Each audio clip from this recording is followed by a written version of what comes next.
You're listening to PetLifeRadio.com.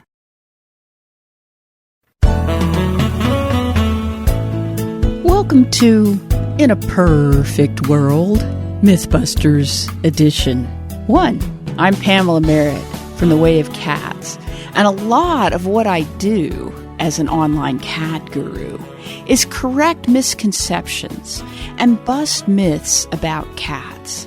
Because, as a longtime animal lover who's had all kinds of pets, I've never encountered more wrong information than I did when I first started enjoying cats as pets when I was a young adult. I basically had to start with what I saw around me and evaluate every single other piece of information that came my way, unless it was from a longtime cat person, much like myself.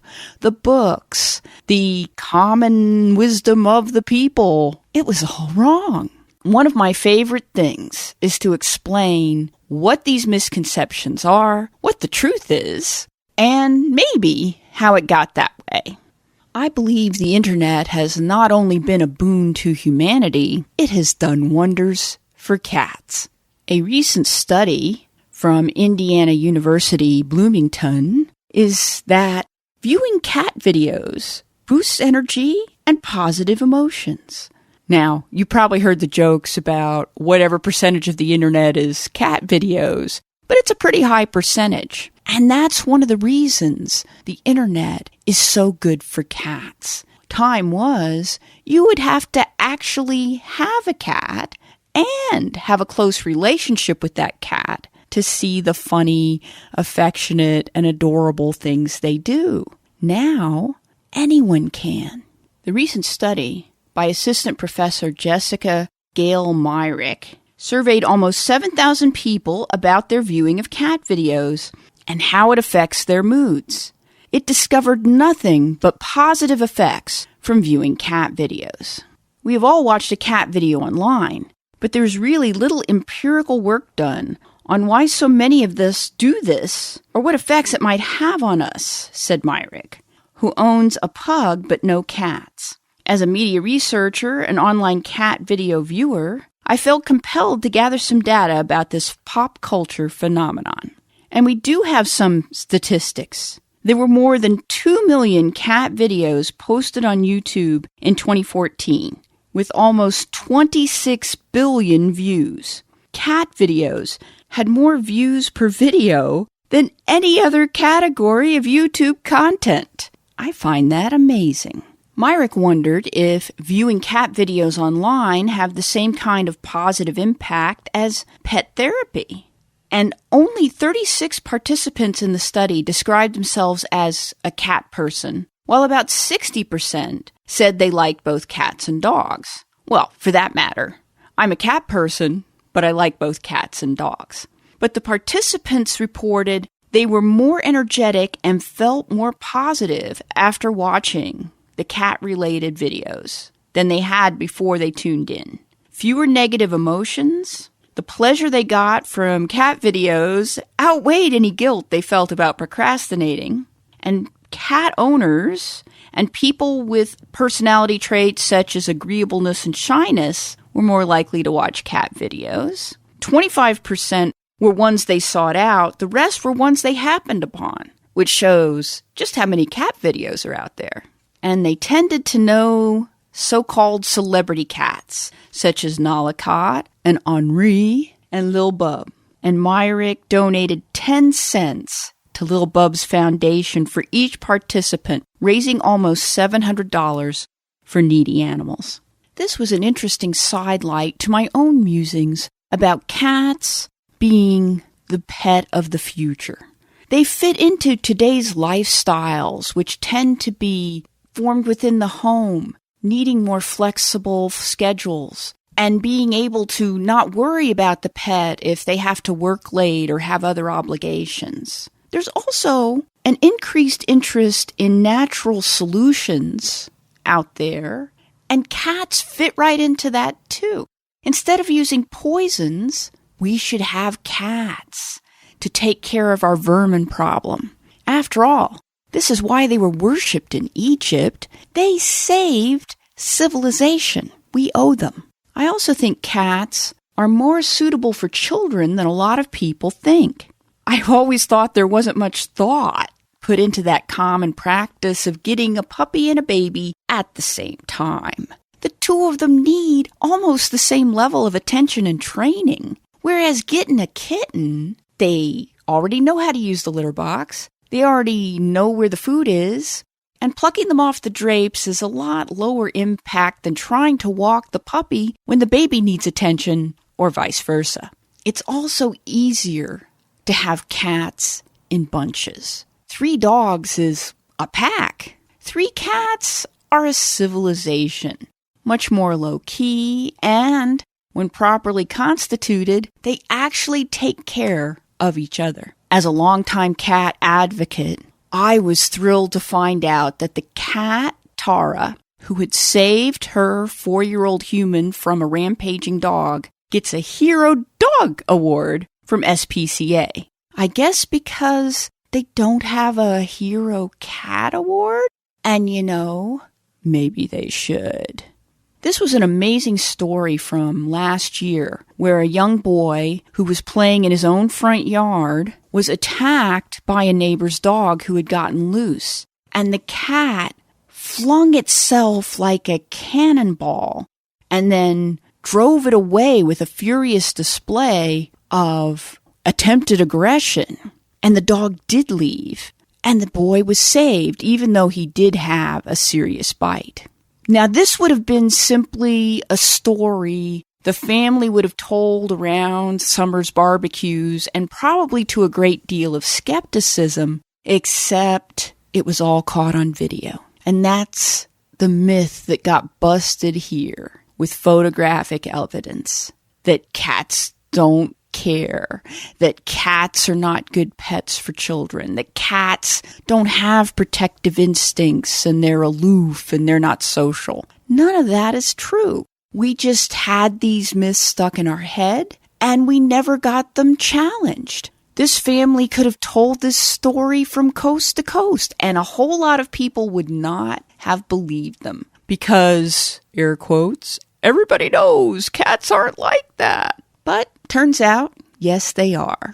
And anyone who doesn't have a close relationship with a cat now has had their mind expanded to wonder what it might be like. I'm here to tell you, it's awesome. We're going to be busting more myths in a short while. And in fact, I have a whole category on my wayofcats.com/blog devoted to myth busting because there are so many. We'll be back shortly. Don't run away. We'll be right back, right after these messages. Stay tuned. Molly, here's your dinner. Zeus, that's not your food. Don't let that happen to your precious cat. Elevate your cat's eating experience with the Cat Tree Tray. The Cat Tree Tray keeps your cat's food off the floor and conveniently located on the cat tree. It's the perfect way to eat. It's a beautiful wrought iron tray that easily attaches to your cat tree and keeps dogs and other critters out of your cat's dish. A must for multi-pet households. There's a 6-inch tray for large bowls and a 4-inch tray for smaller bowls. Purchase your Cat Tree Tray today. Go right now to cattreetray.com. That's cattreetray.com. cattreetray.com.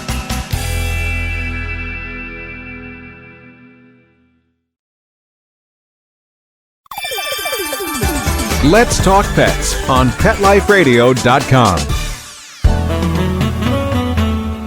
And we're back, talking about busting cat myths. I've been running across a myth online, repeated in all kinds of places, that say cats don't naturally drink water. The theory is outlined in an excerpt I found on Google Books, the Cat Bible, Everything Your Cat Expects You to Know by Tracy Hotchner.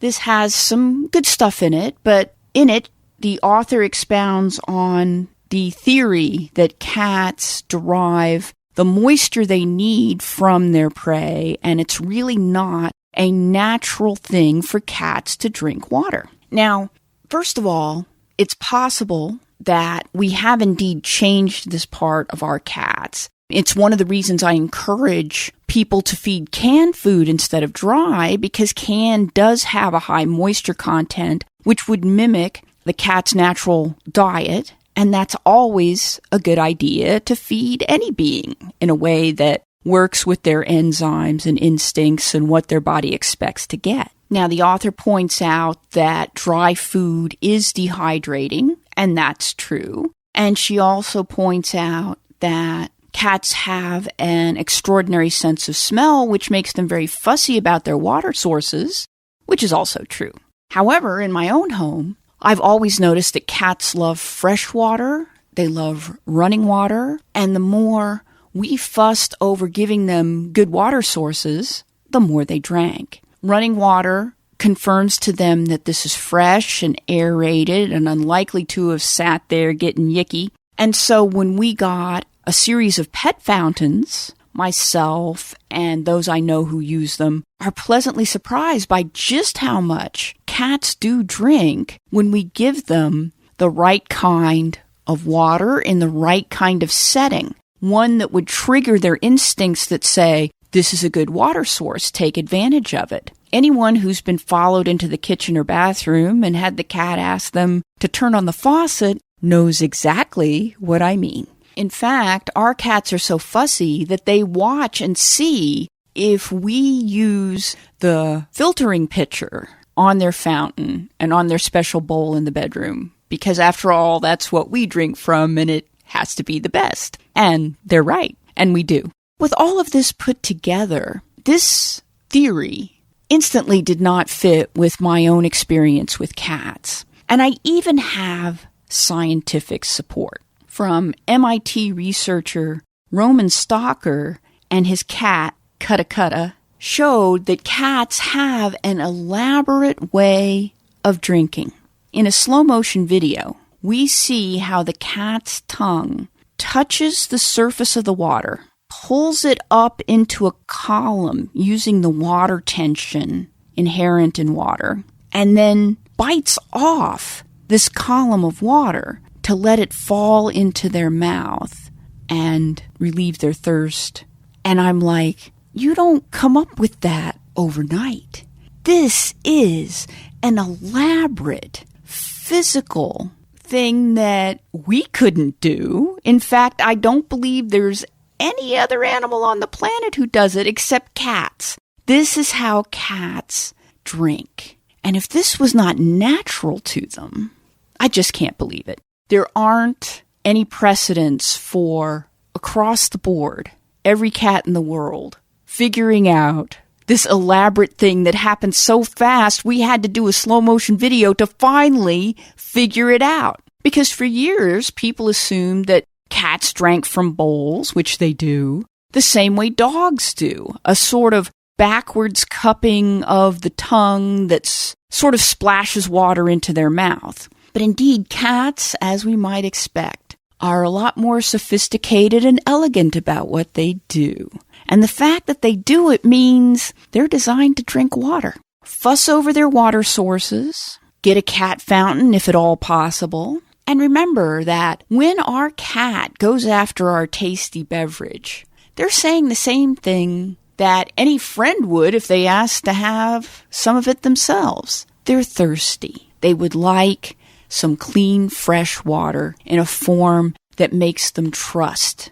It's a good part of cat care to make sure they do have that available to them. Another care myth I run into is part of the indoor-outdoor dilemma. It's a fact that cats are outdoor creatures, and it feels wrong to not let them go outdoors. In most environments, they are not designed to deal with the outdoors we're going to be offering them. They were originally a desert animal, and a lot of people don't consider this, but they're used to arid climates. This is what their ears, for instance, are expecting. In humid climates, a cat outdoors without constant ear care is going to be devastated by ear mites, which thrive in humid conditions. This is a serious issue with feral cats in the Pacific Northwest, I know. There's been some terrible cases of cats actually dying from the infections and invasions caused by ear mites. We have to remember that unless we do live in the desert, whatever we let our cat out into is not what they evolved to cope with. Much less cars, which are a tremendous danger. Cats do not see these incredibly fast-moving things for what they truly are. If they stalked them, I'm sure cats would be very good at avoiding all kinds of motor vehicles. But they don't, and they aren't.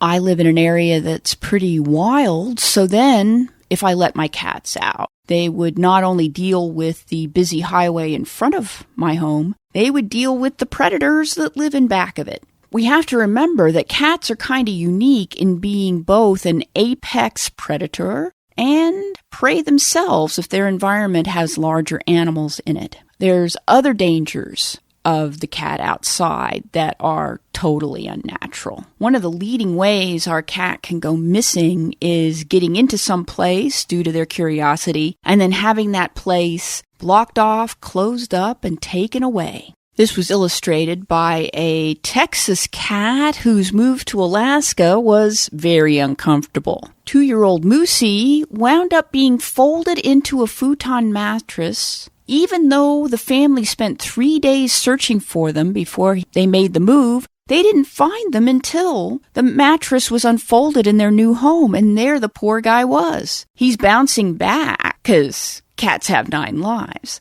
But we can't rely on this, and it puts them through so much. Let's reflect on the fact that this had a happy ending, but the cat and the family went through an awful lot. This is always a danger when we let our cat out, that they're going to get into a situation they can't handle. Remember, in nature, this happens fairly frequently. Human beings have spent thousands of years ordering their environment so it doesn't happen to us. We can, and I think should, extend this same courtesy to our pets. We've been talking about the myth that cats belong outdoors, and I'll pick up with an even more harrowing tale when we return to discussing myths. Don't get stuck somewhere. I'll be right back. We'll be right back, right after these messages. Stay tuned. I love cleaning the litter box, said no one ever. Luckily, there's World's Best Cat Litter, the litter that promises less mess with less litter. Only World's Best Cat Litter uses the concentrated power of corn to quickly trap odors in tight clumps. And quick clumping means you never have to chisel or scrape the box. Less cleanup with less wasted litter? That's a litter bit amazing. Save $2 on World's Best Cat Litter. Visit www.saveonworldsbest.com. Let's talk pets. Let's talk pets On Pet Life Radio. Pet Life Radio. PetLifeRadio.com. And I'm back, talking about the many downsides of letting our cat out of the home. Now, I know my fans in Great Britain have a tendency to be much more open to outdoor cats than, say, the United States. It's a cultural thing. People in Britain also have more of a tendency to have those walled gardens you see in London homes. There's also the fact, and this is huge, is that most of the time your neighbors are going to be far more comfortable with the idea of a cat roaming if they're used to this idea. They're cat owners themselves and think that's all right. Whereas in the U.S., we've got people who can be quite opinionated that their bird feeders or their garden or even a cat sitting on their lawn furniture is an unwarranted intrusion, and they think they can do whatever they want to keep our cats out of their yard. I never underestimate the potential of some nasty person taking grudges out on a cat because it stretches back into history. Cats started out pretty high in the estimation of the ancient Egyptians, but by the Middle Ages, they were tools of Satan and treated accordingly. This is a kind of PR problem cats have been fighting against for quite some time. So I was quite surprised to find out that some cat vigilante, as the Telegraph termed it, was operating in Bristol by kidnapping a cat, putting it in a live cage, and posting pictures all over the neighborhood saying they had trapped this cat on purpose because it was threatening their cat. The kidnapper claimed the cat, called Murray, was attacking other cats and invading gardens in Bristol, and they'd had enough, and so they had captured the cat as a warning to the owner. The cat was returned and is showing signs of distress from its ordeal. I do not think this was the right thing to do at all. But it shows how exercise some people can get, especially when you consider this person let their cat out. The whole point of this action was that their cat had encountered Murray outside. So this is the risk we always run, letting cats out. It's not an ordered world out there, and it's not something we can control. And our cat has no idea all of this is going on. They're just going to follow their instincts, and they're going to explore. Some sort of cat enclosure, like I used to have. It was a chain link room that let the cats go outside safely. Or leash training the cat, which is surprisingly easy to do with the right kind of cat. Or having a cat that's sufficiently timid that they will accompany us to enclosed places where we can safely enjoy the outdoors together and be together at all times when we do this, so they can at least have some supervision and we can keep them away from difficult areas. Because I understand that cats do like to go outside. And, every teenager would like to rampage through Manhattan with a pocket full of cash and a fake ID. We don't let them do that either.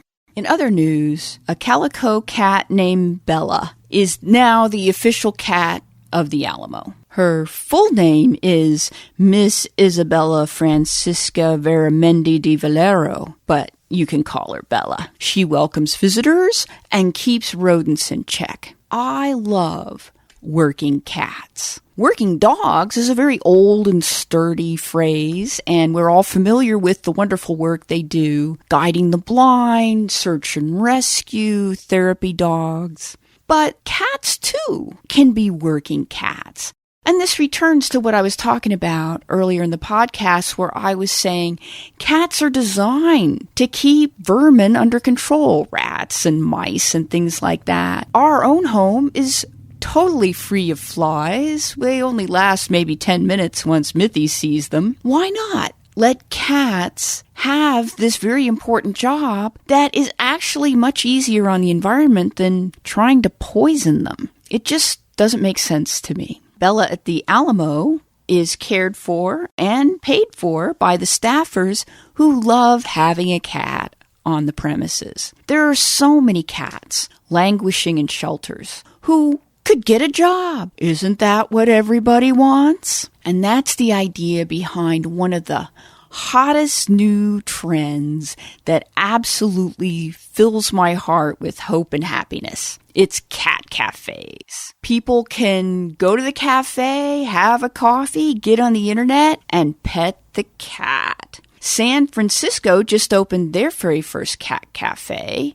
Kitty, K-I-T, capital T-E-A, which I like. It's very cute. This is so awesome, where cats can have human interaction with each other, be supported and loved, and have that social environment so many of them are totally capable of doing. For every shy cat, there's a cat who will come up to you and hang out, even on short notice. And this is also a way to let humans learn how to interact with cats, how they like to be petted, and what kind of cat they might like to have someday. And in the meantime, if they're in a situation where they can't have their cat, they can at least go out for a coffee and a pet.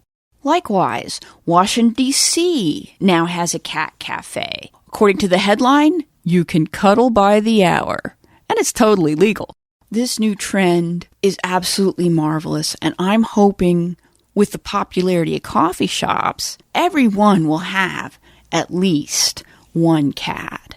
because there's something so wonderful about a comfy chair and a nice cup of Java and a kitty. Doesn't everybody want some of that? And the myth this bus is that one that says cats aren't friendly.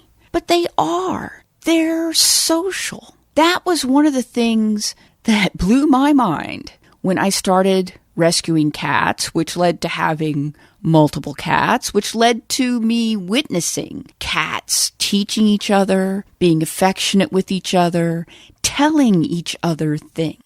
I once saw a complicated bit of information being passed between two of my older cats, which conveyed what room the thing was in, the fact that somebody had to come see that room, and brought the other cat to instant action to run in and find out that, yes, the food bowls were missing because somebody was going to get altered the next day and they can't eat. But that's pretty complicated for a cat to convey, isn't it? And that's what puts down these naysayers who say things like, oh, dogs are better because they're so happy to see you, or dogs are better because they're social, and cat people and cats aren't. But that's not true.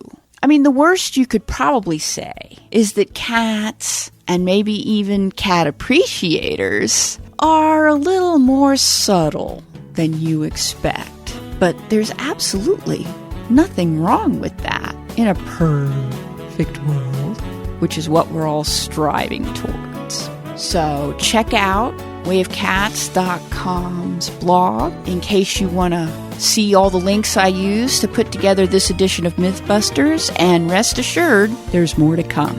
Let's Talk Pets, every week on demand, only on PetLifeRadio.com.